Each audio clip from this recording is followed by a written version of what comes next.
This evening, I want to look at through several questions we've kind of conjured together concerning our Image of Faith series. Just kind of want to look at the first question I have written down because I'm curious. This is very open ended. Okay, so don't feel like there's a wrong answer on this one. I know sometimes it can be a little intimidating. You don't want to be wrong when you speak up, but so definitely going on one you can't be wrong because it depends on your perspective. We've studied the lives of Abel, Enoch, Noah, and Abraham thus far in the last few Sunday mornings. And I'm curious to the audience tonight, which one stands or has stood out to you the most? Which one has been maybe the more jarring, the most uplifting, the most challenging, any variant of that thought? Which one has stood out to you the most of those four thus far? I'm asking now because we got several more to go.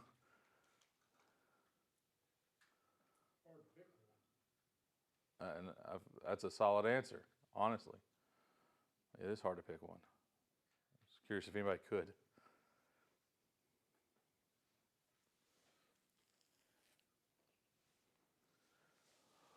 I feel like Noah is pretty impressive.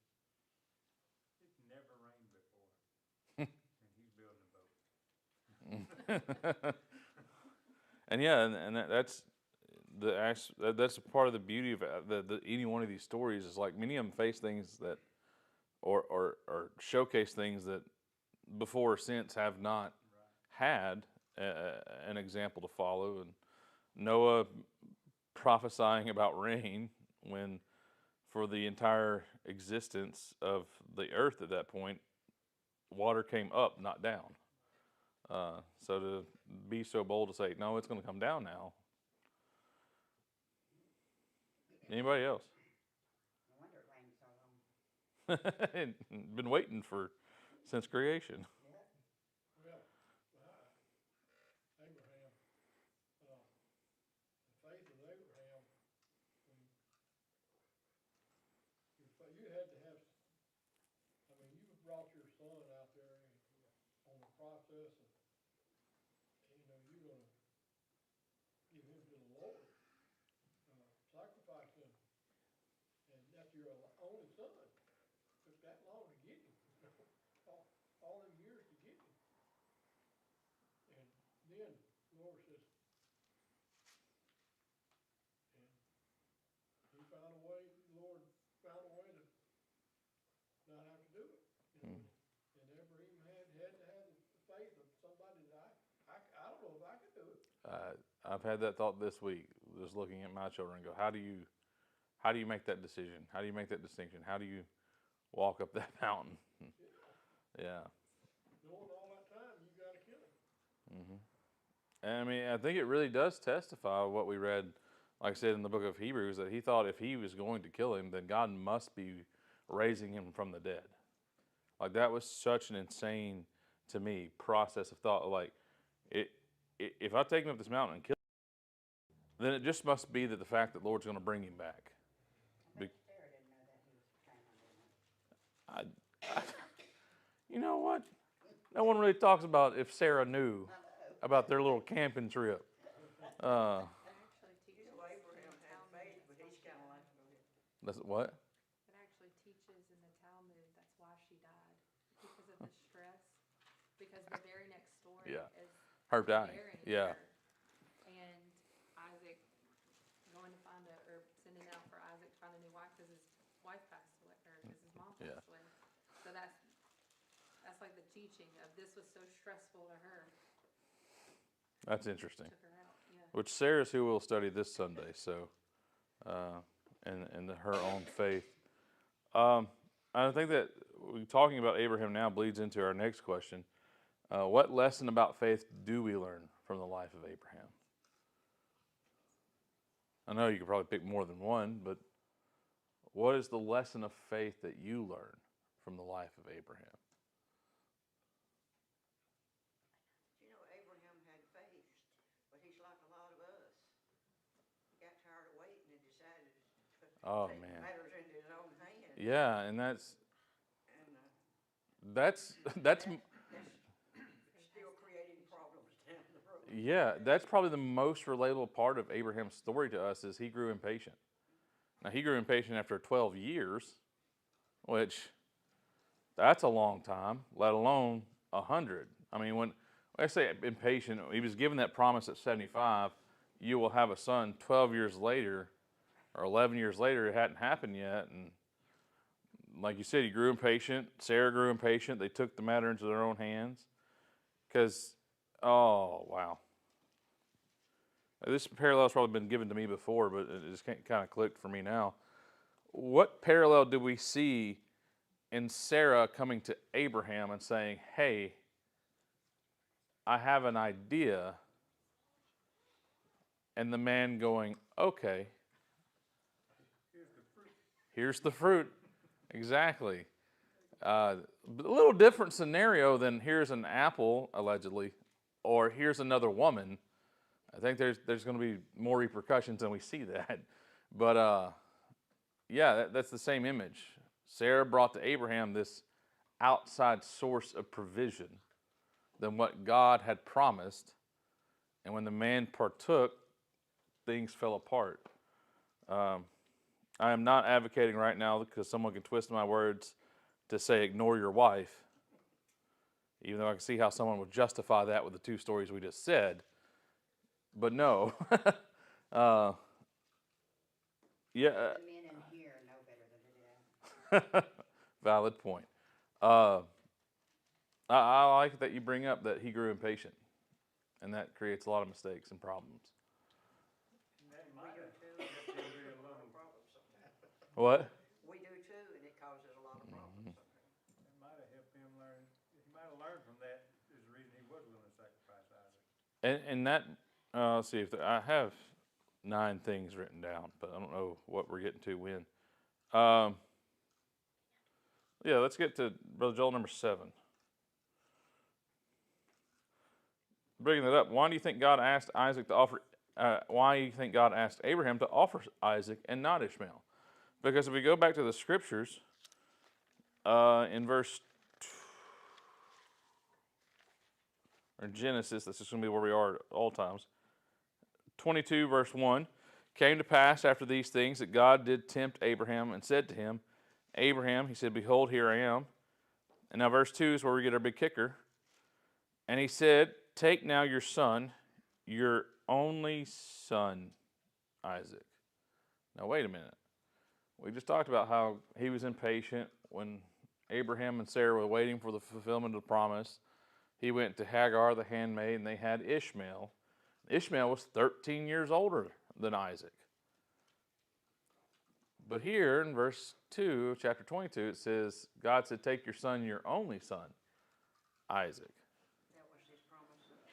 That was the promised one, but his only one? Maybe Hagar had, had some other relations, and God knew it. Well, we know that after the birth of Isaac, that they pushed Ishmael out of the house. They pushed Hagar out of the house. And we find some crazy, beautiful things in that story that once they went off, they both sat down. She put Ishmael away from her because she didn't want to watch him die. And the Lord says, I have heard your prayers. He comes to Hagar and Ishmael and says, I'm going to bless you too. And you're going to have a similar blessing to that of Isaac.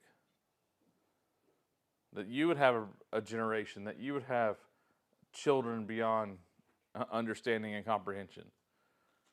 So if he blessed Ishmael like he planned to bless Isaac, well, why did he say it so strongly here? Take your son, your only son, Isaac, to be the sacrifice. Have anything to do with what we've been studying in Sunday school? Ishmael was a bondwoman. Absolutely. It does play a factor. He was a free. In the New Testament, and I'm sure in Galatians, is that where you are? Where y'all are? Mm-hmm. That it brings up this analogy that because Hagar was a handmaid, she was a servant, and Ishmael's lineage was the image of servitude. But Isaac's image was the lineage of grace and faith and freedom through faith and righteousness in God. So there was these two depicted images of these two depicted lineages. Of one is of servitude and bondage, and the other one is of faith and righteousness and freedom. And we've seen and studied before last year how the idea of the right of the firstborn was a position more than it was a just automatic conclusion. Just because you were born first doesn't mean you were the firstborn, so to speak, because that honor was given to a lot of secondborns, some third, fourth, fifth. David was eighth in his lineage. He had 7 older brothers. Yet David was the one who was honored of that position. Now you say he wasn't necessarily given the right of the firstborn. True, but whose lineage did Christ pass through? It wasn't any of his brothers. It was through him. Now you can go back and talk about Mary and that lineage that ties back in, but you understand what I'm saying. Here, Ishmael, born second, but just like Jacob, later on, born second, and Judah, who was the fourth born of Jacob, they were receiving a greater blessing. Joseph seemingly got the right of the firstborn, and he was way down the line because his children got that blessing as well. So you see how the right of the firstborn doesn't always go to who's born first. Now, as for this wording of like your only son, it goes to that recognition that we talked about. Ishmael was not intended to exist. That if under the faith promise of God, Isaac was the only one. He was the only one promised, the only one given, the only son that God had declared that Abraham should have, right? So why would he offer up Isaac and not Ishmael? Because think about this. It'd be a lot easier just to take Ishmael, go up a mountain, chop him up, move on about your life.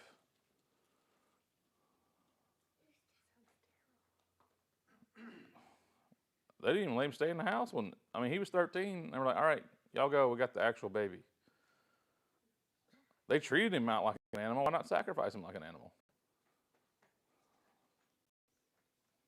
He wasn't the best. Oh, wait a minute now. He wasn't the blessing. Hmm? He wasn't the blessing. He wasn't the blessing. He wasn't the best. What do we know about the sacrificial animals later on according to the Levitical law? The lamb without blemish. No fake sacrifice. Ah, Go back to the beginning of Genesis. Well, not the beginning. well, yeah. Adam and Eve and Cain and Abel, that's like we're talking about. Yeah. God called for him to offer the one without spot or blemish. Not to say that Isaac was perfect, but it goes back to that same thing that we were talking about, the line of righteousness. He was the righteous seed, so he was being offered up as a righteous lamb.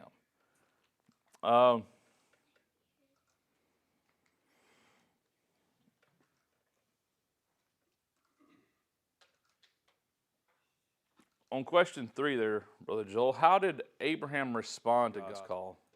And what does this teach us about faith and obedience? We've already talked about the call, his response, but how did he respond?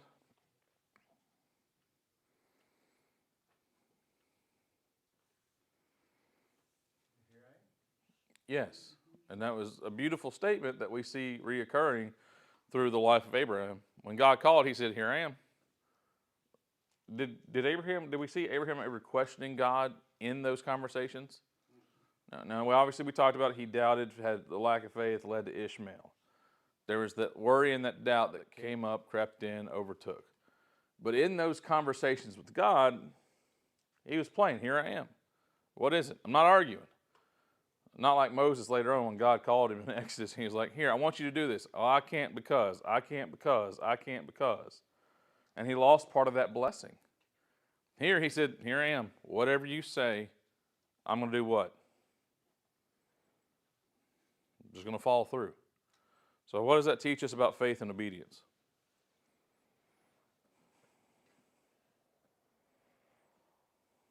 We do what God says.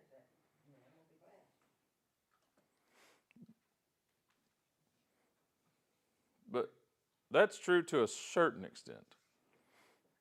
Because, I mean, we have an entire book of Job that teaches that sometimes faithfulness doesn't always equate to earthly blessings. To me it says, oftentimes you have to have faith to be obedient. I don't think that one comes without the other. I mean, we can learn to obey because of consequences, Yeah.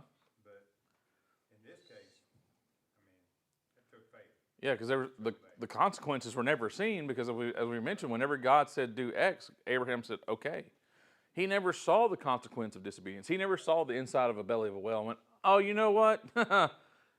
It's clicked for me now. I've got this figured out. He didn't lose a son like David did. He didn't see those consequences. So it took faith to be obedient. And it kind of goes back to what we've already read in the book of Hebrews, chapter 11. He must first believe that God is before he believes anything that he says. If I don't believe God exists, then I don't believe there's a word of God. I'm not going to be obedient to the word of a God I don't believe exists. It's kind of like a friend of mine used to say the stop signs with the white around it are just optional. Now, when y'all go home and pay attention to the stop signs, they all got white around them. At least they should. Now, if you truly drove like you believed that, you would never stop at anything.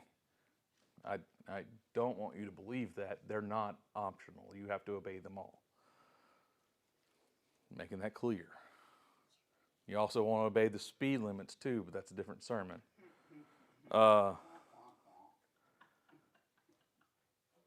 But you have to have that trust, have that faith, believe that he is in order to be obedient to it.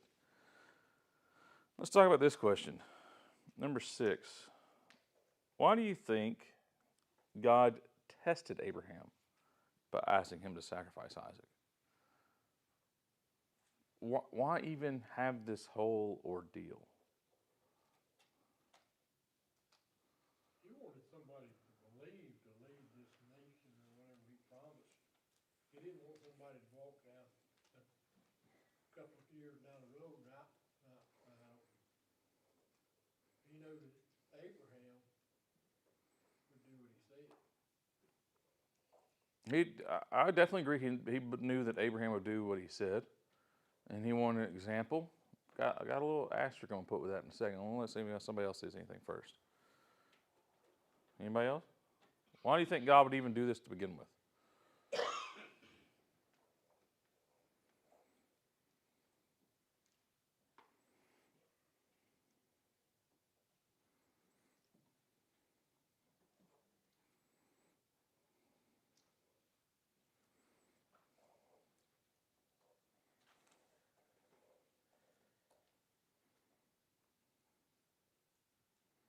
So it's the question, why do we think God tested him, or why do we think he tested him in that way? Yes. Okay.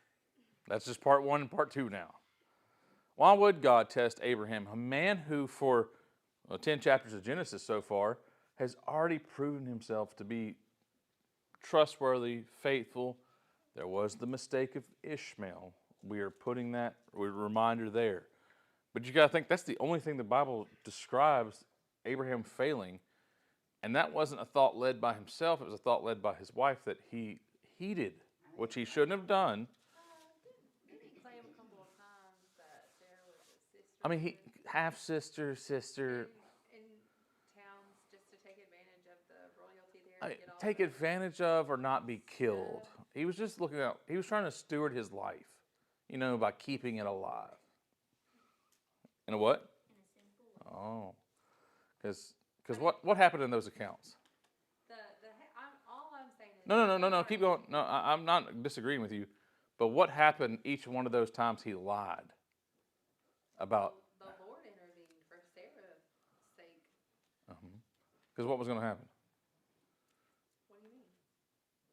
Are you saying that Abraham knew No. that the Lord was going to intervene? No. Just answer the question is, what was going to happen to Sarah unless the Lord intervened? Well, then the No, what was going to be? She was going to be taken advantage of by whatever king was. Thank you. That's what I'm saying. And the lineage would have been raised. Nope, I'm not talking about what happened. What would have happened in the immediate? she would have been given to a king to be a wife. Yeah, she was going to be, or a concubine. Yeah, she was going to be betrothed to a king. We'll say it like that. So Abraham wasn't so spotless and so faithful. So why would God test him then? If he might fail. Because he's failed a couple times already. We have to, so why does he test us?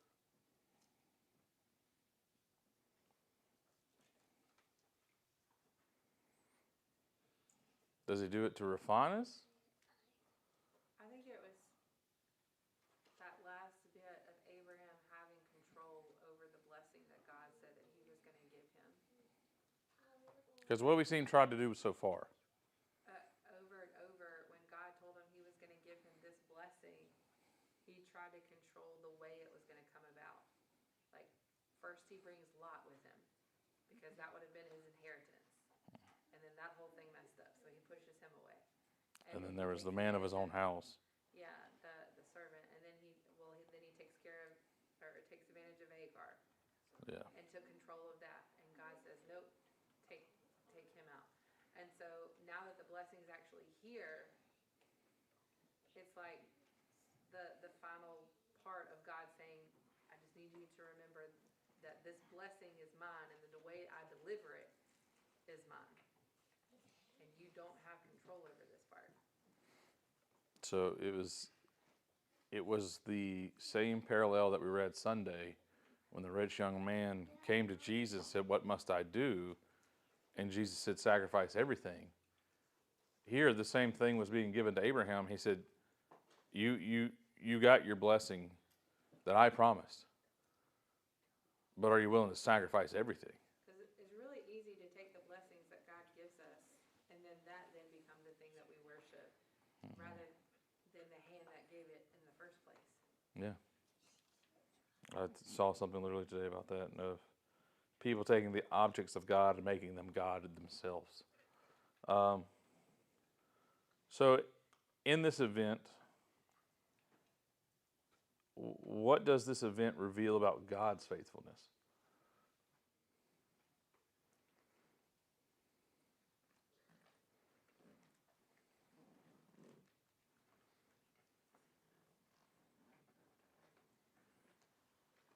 When he took Lot, when God said, forsake all and follow me, could he have revoked that?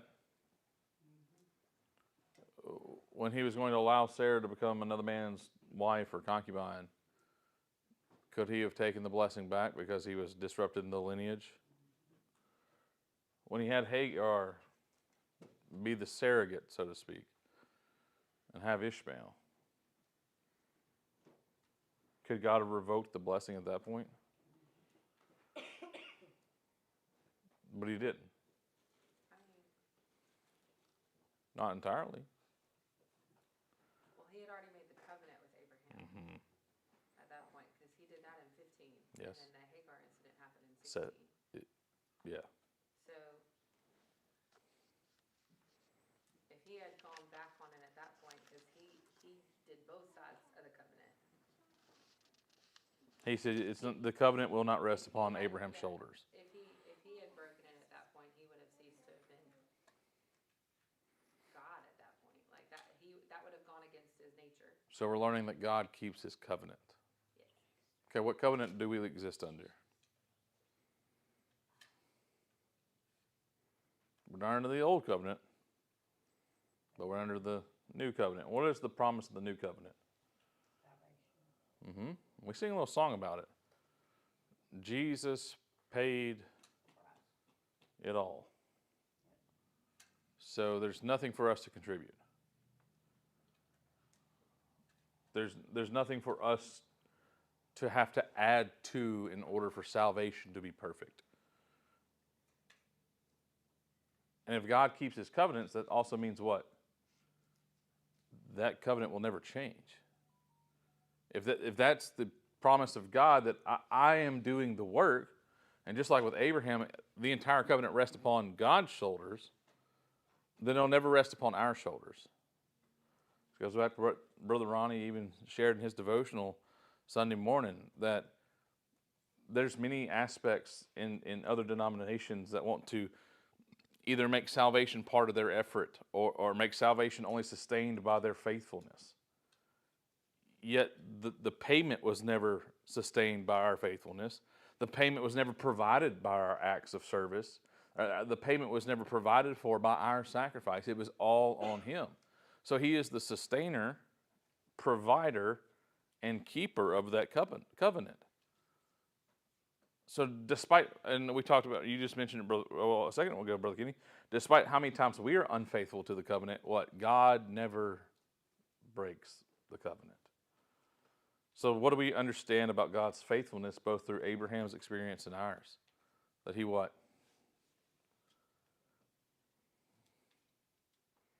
Keeps his promises to us. Always faithful. Absolutely. Matthew 28:20. I will be with you until the end of this age. As long as this age is allowed to exist, as long as you continue, I'm going to be there, and my promises will remain sure. And speaking about this, though, what parallels can you draw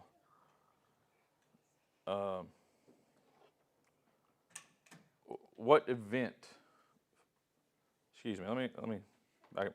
How does this, or what does this event with Isaac and Abraham and the mountain foreshadow?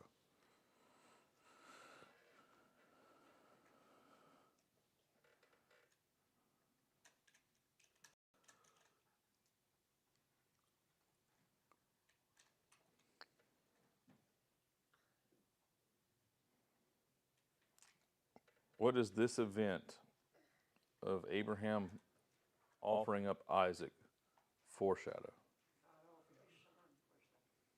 Sacrifice Christ. In what ways? I know that sounds silly, but in what ways? Sacrificing the only son. You think that was Obvious one there. more reason to include that little fact? Yeah. It was his only son. But wait a minute, we're the children of God. Not the same way he is. Okay. A little different there, you're right. What other aspects do we see in parallel?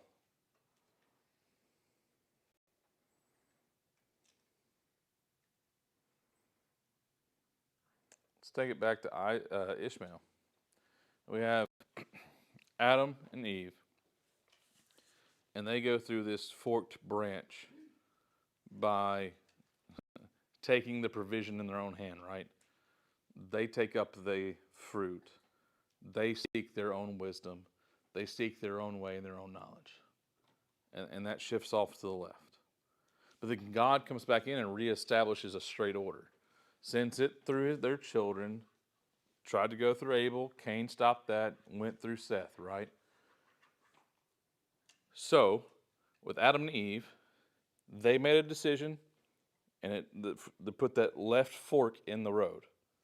But God said, I am going to establish it with something new. Okay, now Cain, Abel, Seth, we've already talked about that a few weeks ago. There was the original. Cain put the fork in it, and God established it again with the new, with Seth, the other son. Now we get to Abraham. He takes that left fork at Ishmael, and God says, no, I'm going to reestablish it with the new, with Isaac. Fast forward to the book of Romans, and what is Jesus being called? It's a very vague thing, but he's being referred to in the book of Romans as the second. The first one was created, and it took this left fork, and he said, I will reestablish it with the new. I will bring in a second that will be superior to the first. And I will establish and reorganize according to the second one what the first one should have been. Because the firstborn son of Abraham should have been Isaac. And that's how it should have gone, but it wasn't. Adam shouldn't have taken of the fruit, but he did. So he reorganized it and brought in a new. This is the same pattern that has been brought over and over and over and over again throughout Scripture. That what man messes up, God's like, I can fix it. But it goes back to the faith. You have to have faith. Let me reorganize it. Let me restructure it.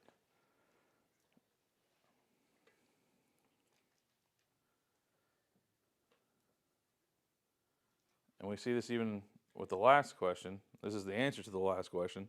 What does God's provision of the ram teach us about his character? He brought in that second to be what the first wasn't. He was never going to actually ask Isaac's life to be taken. That's why he stopped him before he did. Because we really fail to talk about that. God was asking Abraham to take the life of his son. I thought that's not what God wanted. God didn't want death, right? So was the very call for Abraham to make that sacrifice, was that against the nature and character of God?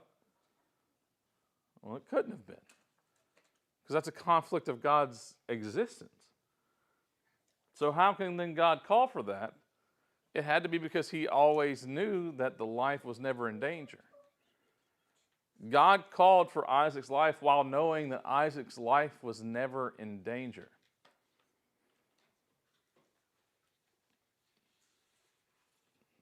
Go ahead. To be fair, he never called for his life.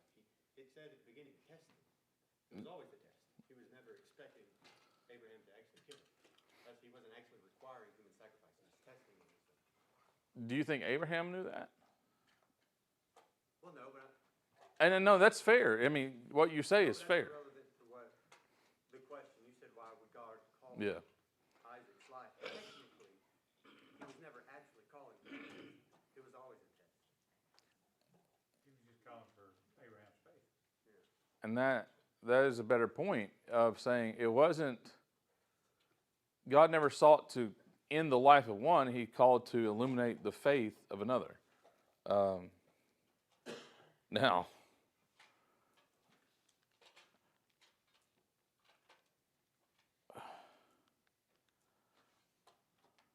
how do I ask this?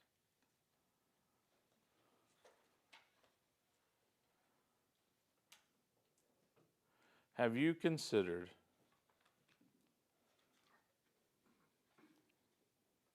what it would take for God to illuminate your faith?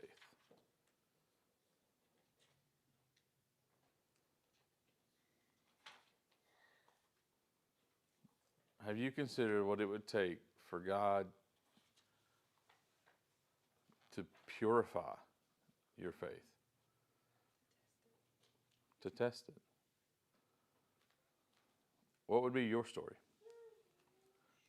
Not would you pass or fail, but what would God have to do to equate you to this? And I'm calling for that question because now you think that answer, you find that answer, and in a way, I'll let you know, you have found what Satan will use as an idol. Because if you answered your children, your grandchildren, your parents, whatever you just answered, because I think it's safe to say that this little boy of Abraham was pretty special to him. And God said, give it back. And Abraham said, okay. But whatever we think of in that slot, if we're not willing, then Satan's already got a tool to use, so be aware. Know the door that Satan knocks on. Know the sound of his report. Know what he wants to attack you with, because that's where you need to pray over faith and go, God, I recognize this, and I don't want that to be the case. I'm not trying to use fear or scare you. I'm just trying to bring you aware. You can either give that to the Lord and say, God, this is my greatest asset. This is my greatest possession. This is my most valued thing. And I want to give it to you, because we're establishing now either we give that to the Lord or we're putting it in the hand of Satan to use against us. We're going to put it in someone's hand. It's either going to be the Lord's or the adversaries? Maybe something to think about. Do any of y'all have a question about Abraham? I wanted to give time for that too. Or of these accounts that we read in the book of Genesis.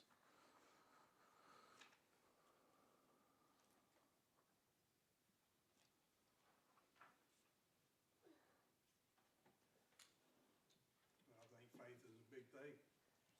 I mean, you think about what that last question you just asked. I, for one, have faith that God is all powerful. Mm. And he can do whatever he wants. And I don't want him to go Job on me. Yeah. Because I have faith Yeah. that he can do that. Yeah. But you know, God doesn't test us to see what we're going to do. He already knows that answer. Yeah. It goes back to us to build us up. Yeah. Because he already knows. Show us our faith. Huh? To show us our faith. Right. To give us the perspective of, hey, this is who you really are. And that's why we asked the question earlier. You asked, why does he test us? Is it to refine us? Is it to show us our flaws? Is it to show us where we are weak and say, okay, Lord, I do need you here. I realize that now I am incapable of letting go. I am incapable of holding on. And depending on the instance, I'm incapable of whatever you've brought my vision to see.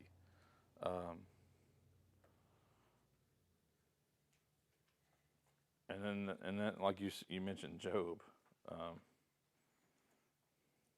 Funny enough, before I put these questions together, it was maybe been Monday. I kind of had that thought of, even if he is still holy, even if the whole world caved in, God is still good, and God is still holy, and he is still righteous, and whatever he gives, he is allowed to take back. And it is, it's one of those things where you definitely, like you said, you don't want to be proven. But I don't think God's cruel in the way to force that upon someone who's not already there. Because we look at the example of Job, and when Satan came to the Lord and said, hey, what about this guy? Well, actually, he said, who can I test? And God said Job. That's the craziest thing. To be on God's radar to say, yes, you can test him because no, I won't. I know that he won't break. And Satan said, well, you because you're protecting him too much. And he goes, all right, boil it down to this, and I know that he will still be faithful. And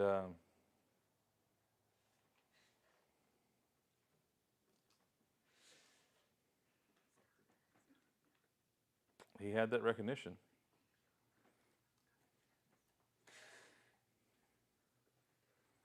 Anything about any other question about or statement, point of view, perspective about Abraham?